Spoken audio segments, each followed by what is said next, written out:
Constellations are groups or patterns of the brightest stars that are given names. Telescopes are instruments by which one can see the sky in great details. There are different ground-based and space-based telescopes. To observe light from different astronomical objects in different wavelengths, we need different kind of telescopes equipped with different technologies. For example, X-ray emission from different astronomical sources can be used to study by various telescopes in space. The first thing that you need to know is that constellations are not real. The constellations are totally imaginary things that poets, farmers, and astronomers have made up for over the past 6,000 years and probably even more.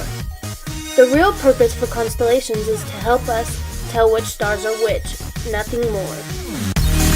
On a really dark night, you can see about 1,000 to 1,500 stars. Now, trying to tell which is very hard. The constellations help by breaking up the sky into more manageable parts. They are used as memory aids. For example, if you spot 3 bright stars in a row in the winter evening, you might realize, oh, that's a part of Orion. Suddenly, the rest of the constellation falls into place and you can declare which star is which. So now that we know the constellations are helpful for remembering the stars, let's talk about how the farmers were involved with the constellations. Well, around the world, farmers know that for most crops, you plant in the spring and harvest in the fall. But in some regions, there's not that much difference between the seasons. Since different constellations are visible at different times of the year, you can use them to tell what month it is. For example, Scorpius is only visible in the northern hemisphere's evening sky in the summer. Some historians suspect that many of the myths associated with the constellations were invented to help the farmers remember them. When they saw certain constellations, they knew it was time to begin planting or reaping. This dependence on the sky became a strong part of many cultures.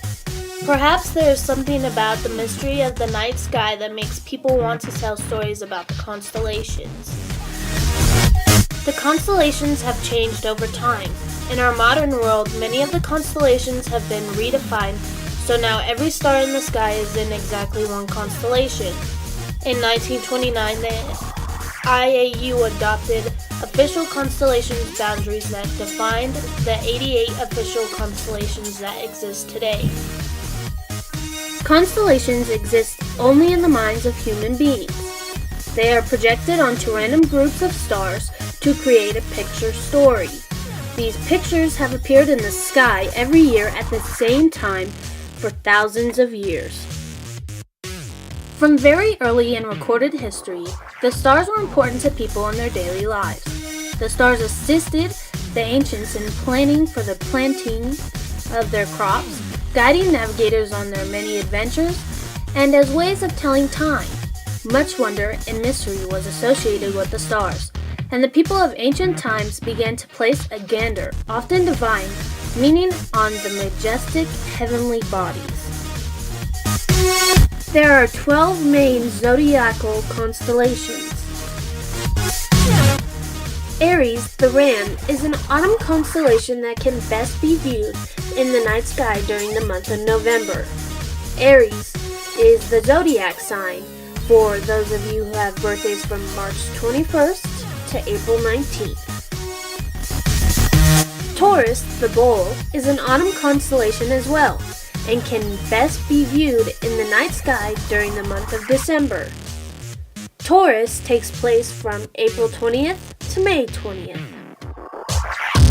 Gemini, the twins, is a winter constellation and can best be viewed in the night sky during the month of January.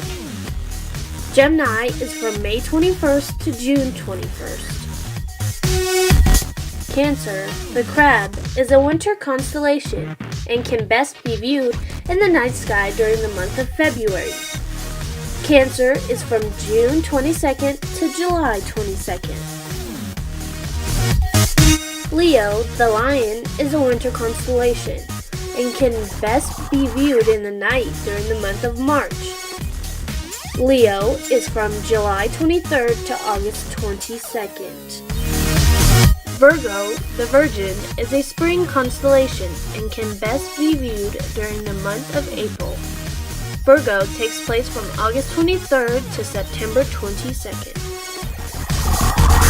Libra, the Scales, is a spring constellation and can best be viewed in the night sky during the month of May. Libra takes place from September 23rd to October 23rd. Scorpio, the Scorpion, is a spring constellation with an astronomical name of Scorpius and can best be viewed in the night sky during the month of June. Scorpio is from October 24th to November 21st. Sagittarius, the Archer, is a summer constellation and can best be viewed in the night sky during the month of July. Sagittarius is from November 22nd to December 21st. Capricorn, the Seagoat, is a summer constellation with an astronomical name of Capricornus and can best be viewed in the night sky during the month of August. Capricorn is from December 22nd to January 19th. Aquarius, the Water Bearer, is a summer constellation and can best be seen in the night sky during the month of September. Aquarius is from January 20th to February 18th. Pisces, the Fishes, is an autumn constellation and can best be viewed in the night sky during the month of October. Pisces is from February 19th to March 20th. North Star is nearly a nickname for the real star's name, and its name is Polaris. The North Star is one of the main locators in the sky, and it can be found in the Little Dipper. The Little Dipper is part of the constellation known as the Little Bear. The Big Dipper is an asterism that makes up part of the constellation known as the Big Bear. The two stars at the end of the bowl of the Big Dipper are called the pointer stars because a line drawn between them points to Polaris. The Big Dipper and Polaris play an important part in the story of the Underground Railroad, which helped slaves escape from their captivity in the southern states of the United States before the Civil War by fleeing north to Canada. The folk song Follow the Drinking Gourd, another name for the Big Dipper, was a coded song that gave directions on the escape routes from Alabama and Mississippi. While traveling on their long escape journey, they could always tell which way was north by the location of Polaris, which they could find by the pointer stars. The Big Dipper is a circumpolar asterism for most of the United States. This means it stays above the horizon all night long as it apparently rotates slowly counterclockwise during the night around Polaris due to the Earth's rotation.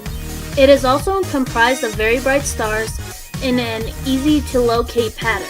The Little Dipper, on the other hand, is comprised of fairly faint stars that do not really stand out, except for the second magnitude Polaris. The Southern Cross is a group of stars, and in the middle of them is the location of the North Star. When trying to locate stars, it helps to use a star chart of some kind. There are a lot of different ones, some simpler and some more detailed. These sky charts are often only good at certain hours on certain nights because the Earth is spinning on its axis and moving around the sun. When looking at a simpler star chart, notice how it's on a flat piece of paper. This is where you'll find your chart, and it's supposed to represent the dome of the night sky. So some of the patterns near the edge of the circle will appear mushed. The circle's edge represents the horizon, which is the line between the sky and the ground. And the center of the circle, though unmarked, represents the zenith, and that's the point directly overhead. So the closer the patterns are to the center of the circle, the higher they are in the sky. If there is a pattern very close to the edge, then it's down low near the horizon and may not be visible because of trees or buildings. Now notice the directions are marked along the edges of the circle. It looks like east and west got printed backwards, but if you hold up the chart overhead so that north, on the chart is north, then you'll see that the directions line up just fine.